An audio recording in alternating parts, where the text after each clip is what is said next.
ನಮಸ್ಕಾರ. ನಿಮ್ಗೆ ಗೊತ್ತಾ, ನಮ್ಮ ಸಮಾಜದಲ್ಲಿ ಎರಡು ಮುಖ್ಯವಾಗಿರ್ತಕ್ಕಂಥ ಪ್ರಾಬ್ಲಮ್ ಯಾವುದಪ್ಪ ಅಂತ ಹೇಳಿದರೆ, ಒಂದು ಯೂತಲ್ಲಿ ಏನು ಕಾಡ್ತಿದೆಯಪ್ಪ ಅಂತ ಹೇಳಿದ್ರೆ ಅನ್ಎಂಪ್ಲಾಯ್ಮೆಂಟು, ಹಣದ ಅಭಾವತೆ. ಆದರೆ ಇನ್ನೊಂದು ಪ್ರಾಬ್ಲಮ್ ಏನಪ್ಪ ಅಂತ ಹೇಳಿದರೆ ಈ ರಿಲೇಷನ್ಶಿಪ್.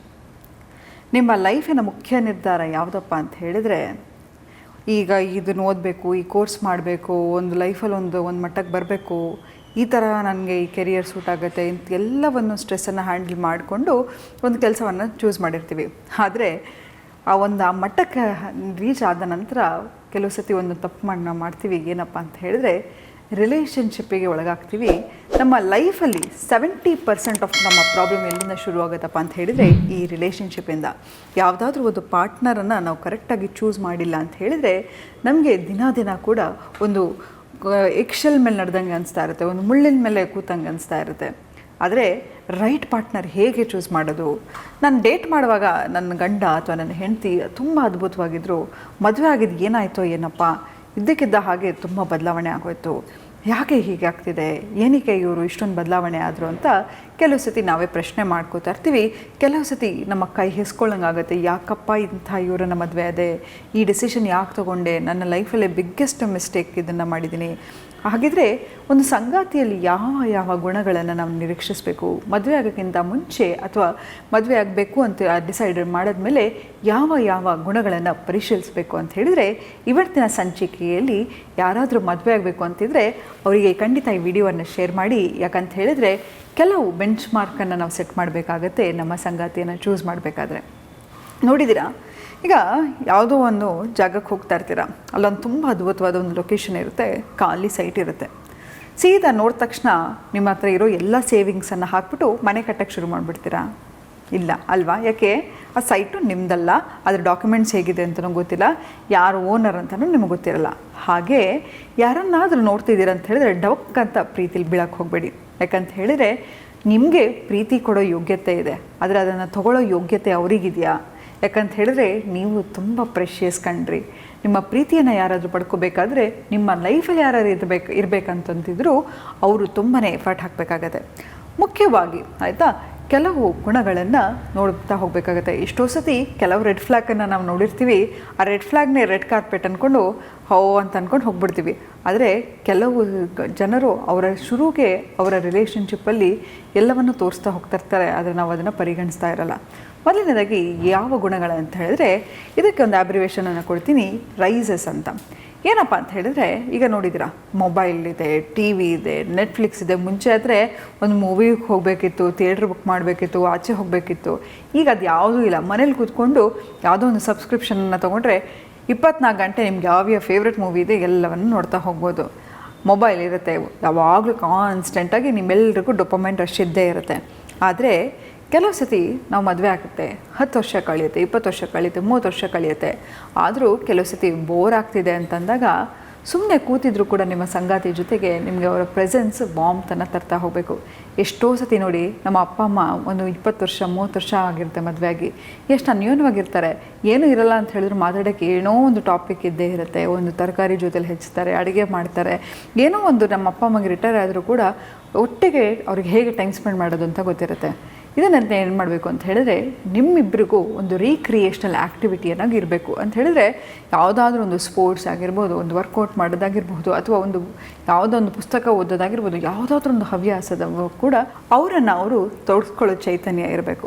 ತದನಂತರ ಅಂತ ಹೇಳಿದ್ರೆ ಇಂಟೆಲೆಕ್ಚುವಲ್. ಎಷ್ಟೋ ಸತಿ ನೋಡಿ, ಕೆಲವ್ರು ನೋಡೋಕ್ಕೆ ಎಷ್ಟು ಅದ್ಭುತವಾಗಿರ್ತಾರೆ, ಏನು ಚೆನ್ನಾಗಿರೋ ಮೈಕಟ್ಟಿರುತ್ತೆ, ಹಣವಂತರಾಗಿರ್ತಾರೆ. ಅವ್ರು ಬಾಯಿ ಬಿಟ್ಟರೆ, ಯಪ್ಪ ಇದೇನಿದು ತಲೆಯಲ್ಲಿ ಏನೂ ಇಲ್ವಾ, ಇವ್ರನ್ನ ಅಷ್ಟು ದಡ್ರ, ನೋಡೋಕ್ಕೆ ಮಾತ್ರ ಅಷ್ಟು ಚೆನ್ನಾಗಿದ್ದಾಳೆ, ನೋಡೋಕ್ಕೆ ಮಾತ್ರ ಅಷ್ಟು ಚೆನ್ನಾಗಿದ್ದಾನೆ ಅಂತ ಅನ್ಕೋತೀವಿ. ಇಂಟೆಲಿಜೆನ್ಸ್ ಅನ್ನೋದು ತುಂಬಾ ಇಂಪಾರ್ಟೆಂಟ್. ಯಾವ ವ್ಯಕ್ತಿಯೊಟ್ಟಿಗೆ ನೀವು ಇಂಟೆಲೆಕ್ಚುವಲ್ ಟಾಕ್ಸನ್ನು ಮಾಡ್ಬೋದು, ಅವರ ಮನಸ್ಥಿತಿಯನ್ನು ಅರ್ಥ ಮಾಡ್ಕೊಳ್ಳೋದು, ಅಥವಾ ಯಾವುದೋ ಒಂದು ಟಾಪಿಕನ್ನು ವಿಶ್ಲೇಷಣೆ ಮಾಡಿ ಕೂಡ ಮಾತಾಡ್ತಕ್ಕಂಥ ಅವರಿಗೆ ಅರ್ಥ ಆಗೋ ರೀತಿ ಇಂಟೆಲಿಜೆನ್ಸ್ ಇದ್ದರೆ ಅದು ತುಂಬ ಮುಖ್ಯ. ಎಷ್ಟೋ ಸತಿ ನೋಡಿ, ನಾವು ಏನಾದರೂ ಹೇಳಿದರೆ ಅರ್ಥ ಮಾಡ್ಕೊಳ್ತಕ್ಕಂಥ ಒಂದು ಸೌಜನ್ಯತೆ ಇರಬೇಕು, ಒಂದು ಬುದ್ಧಿ ಇರಬೇಕು, ಒಂದು ಚಾಕುಚಕ್ಯತೆ ಇರಬೇಕು, ಹೇಗೆ ಎಲ್ಲಿ ಯಾವ ಥರ ಇರಬೇಕು ಅನ್ನೋ ಇಂಟೆಲಿಜೆನ್ಸ್ ಕೂಡ ಇರಬೇಕು. ಇದು ತುಂಬಾ ಮುಖ್ಯ. ಮತ್ತೊಂದೇನಪ್ಪ ಅಂತ ಹೇಳಿದ್ರೆ ಸೆಕ್ಷುವಲ್ ಕೆಮಿಸ್ಟ್ರಿ ಅಂತ ಹೇಳಿದರೆ ಒಂದು ಮದುವೆಗೆ ತುಂಬ ಮುಖ್ಯವಾಗಿರ್ತಕ್ಕಂಥದ್ದು ಒಂದು ಕಮ್ಯುನಿಕೇಷನ್ನು, ಒಂದು ಅಂಡರ್ಸ್ಟ್ಯಾಂಡಿಂಗ್, ಇಮೋಷ್ನಲ್ ಕೋಶೆಂಟು, ಅತಿ ಮುಖ್ಯವಾಗಿರ್ತಕ್ಕಂಥದ್ದು ಸೆಕ್ಷುವಲ್ ಇಂಟಿಮೆಸಿ ಆಗಿರುತ್ತೆ. ಆ ಸೆಕ್ಷುವಲ್ ಕೆಮಿಸ್ಟ್ರಿ ಕೂಡ ಕೆಲವು ಸತಿ ನೋಡಬೇಕು. ಎಷ್ಟೋ ಸತಿ ಕೆಲವು ರಿಲೇಷನ್ಶಿಪ್ಪು ಇದರ ಅಭಾವತೆಯಿಂದ ಕೂಡ ರಿಲೇಷನ್ಶಿಪ್ಪನ್ನು ಬೀಳೋದನ್ನು ನಾನು ನೋಡ್ತಿರ್ತೀವಿ. ಮತ್ತೊಂದು ಮುಖ್ಯವಾದಂಥದ್ದಂದರೆ ಎಮೋಷ್ನಲ್ ಇಂಟಿಮೆಸಿ ಕಣ್ರಿ. ಎಷ್ಟೋ ಸತಿ ನೋಡಿ ನಮ್ಮ ಕಾಲೇಜಲ್ಲೋ ನಮ್ಮ ಸ್ಕೂಲಲ್ಲೋ ಅಥವಾ ನಮ್ಮ ತಾಯಿ ಜೊತೆ ಇವತ್ತಿಗೂ ನಮ್ಮ ರಿಲೇಷನ್ಶಿಪ್ಪು ಬೇರೆ ಆಗಲಿಕ್ಕೆ ಸಾಧ್ಯನಾ? ನೋಡಿ, ನಿಮ್ಮ ಸ್ಕೂಲ್ ಡೇಸಲ್ಲಿ ಇರ್ತಕ್ಕಂಥ ಬೆಸ್ಟ್ ಫ್ರೆಂಡ್ ಇವತ್ತು ನಿಮಗೆ ಬೆಸ್ಟ್ ಫ್ರೆಂಡ್ ಆಗಿರ್ತಾರೆ. ಯಾಕೆ ಅಂತ ಹೇಳಿದರೆ ಅವರು ನಿಮ್ಮ ಹತ್ರ ಏನೂ ಇಲ್ದಿರುವಾಗಲೂ ಕೂಡ ನಿಮ್ಮ ಜೊತೆ ಇದ್ದರೂ, ಎಲ್ಲ ಇದ್ವಾಗೂ ಕೂಡ ಹಾಗೆ ಇರ್ತಾರೆ. ಸೊ ಮೋಸ್ಟ್ ಇಂಪಾರ್ಟೆಂಟ್ ಅಂತ ಹೇಳಿದರೆ ಒಂದು ಎಮೋಷ್ನಲ್ ಇಂಟಿಮೆಸಿ ಇರೋದು ತುಂಬಾ ಮುಖ್ಯ. ನನ್ನ ಸಂಗಾತಿ ಜೊತೆ ಇದ್ದೀನಿ ಅಂತ ಹೇಳಿದ್ರೆ ಐ ಶುಡ್ ಫೀಲ್ ಸೇಫ್. ನಾನು ಎಲ್ಲ ವಿಷಯವನ್ನು ಅವ್ರ ಹತ್ರ ಡಿಸ್ಕಸ್ ಮಾಡ್ತೀನಿ ಅಂತ ಇರಬೇಕು. ಅದನ್ನು ಅವ್ರ ಅಡ್ವಾಂಟೇಜ್ ತೊಗೊಳ್ಳಲ್ಲ ಅಂತಲೂ ನನಗೆ ಗೊತ್ತಿರಬೇಕು. ಆ ಎಮೋಷ್ನಲ್ ಸೇಫ್ಟಿಯನ್ನು ಕ್ರಿಯೇಟ್ ಮಾಡ್ತಕ್ಕಂಥ ವ್ಯಕ್ತಿಯನ್ನು ನೋಡಿ. ಈ ಎಕ್ಸಾಂಪಲ್, ನನಗೆ ಏನೋ ಒಂದು ದುಃಖ ಆಗುತ್ತೆ, ಹೊಟ್ಟೆ ನೋವು ಬರುತ್ತೆ ಅಥವಾ ಹುಷಾರಾಗಿಲ್ಲ, ನಾನು ಕೂತು ಅಳ್ತಾ ಇದ್ದೀನಿ ಅಂದರೆ, ಓ ಅಳ್ತಾ ಇದೆಯಾ, ಸರಿ ಆಮೇಲೆ ಫೋನ್ ಮಾಡ್ತೀನಿ ಅಂತ ಇಡೋ ಅಂಥ ಗಂಡಸು ಬೇಡ, ಅಥವಾ ಇಡೋ ಅಂಥ ಹೆಂಗಸು ಬೇಡ. ಯಾಕಪ್ಪ ಅಳ್ತಾ ಇದೆಯಾ, ಏನಾಯಿತು, ಏನಾದರೂ ನನ್ನಿಂದ ಏನಾದರೂ ನಿಮಗೆ ಸಹಾಯ ಬೇಕಾ, ಏನು ಅನಿಸ್ತಾ ಇದೆ?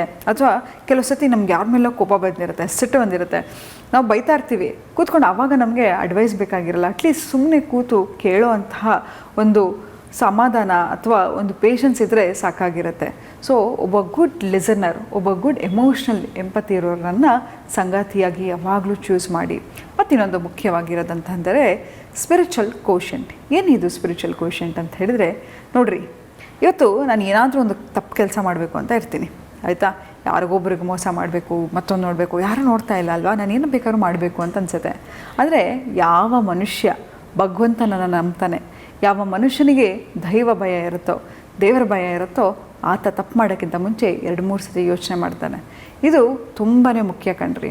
ಎಷ್ಟೋ ಸತಿ ನಾವು ಅನ್ಕೋತೀವಿ, ಯಾರು ನೋಡ್ತಿಲ್ಲ ಬಿಡು ಮಾರಾಯ, ಯಾರು ಕೇಳಬೇಕು ನಮ್ಮನ್ನು ಅಂತ.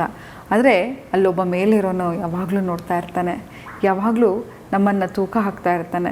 ಸೊ ಹಾಗಾಗಿ ಯಾವತ್ತೂ ಅಷ್ಟೇ ಸ್ಪಿರಿಚುವಲ್ ಕೋಶೆಂಟ್ ಯಾರು ಇರುತ್ತೋ ಅವರು ತುಂಬ ಪೇಷನ್ಸಿಂದ ಇರ್ತಾರೆ, ತಾಳ್ಮೆಯಿಂದ ಇರ್ತಾರೆ, ಮತ್ತು ತಪ್ಪು ಮಾಡೋಕ್ಕಿಂತ ಮುಂಚೆ 100 ಸತಿ ಯೋಚನೆ ಮಾಡ್ತಾರೆ.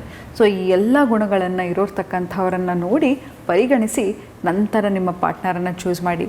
ನೋಡಿ, ಯಾವುದೋ ಒಂದು ಲುಕ್ಸಿಗಾಗಿರ್ಬೋದು ಅಥವಾ ಅವರ ಸೋಷಲ್ ಸ್ಟೇಟಸ್ಸಿಗಾಗಿರಬಹುದು, ಅದನ್ನು ನೋಡಿ ಅವರನ್ನು ಇಷ್ಟಪಡೋದಕ್ಕಿಂತ, ಯಾಕಂತ ಹೇಳಿದರೆ ಪ್ರಪಂಚದ ಅತಿ ದೊಡ್ಡ ಶ್ರೀಮಂತನಿಗೂ ಡಿವೋರ್ಸ್ ಆಗಿದೆ. ಪ್ರಪಂಚದ ಅತಿ ದೊಡ್ಡ ಸುಂದರ ಗ್ರೀಕ್ ಗಾಡ್ ಅಂತ ಯಾರನ್ನ ಕರಿತೀರಾ ಆತನಿಗೂ ಕೂಡ ಡಿವೋರ್ಸ್ ಆಗಿದೆ. ಹಾಗೆ ನೋಡೋಕ್ಕೆ ಪ್ರಪಂಚದಲ್ಲಿ ಅತಿ ಸುಂದರಿಯರಿಗೂ ಕೂಡ ಡಿವೋರ್ಸ್ ಆಗಿದೆ. ಹಾಗಿದ್ಮೇಲೆ ಯಾಕೆ ಹಾಗಾಗತ್ತೆ?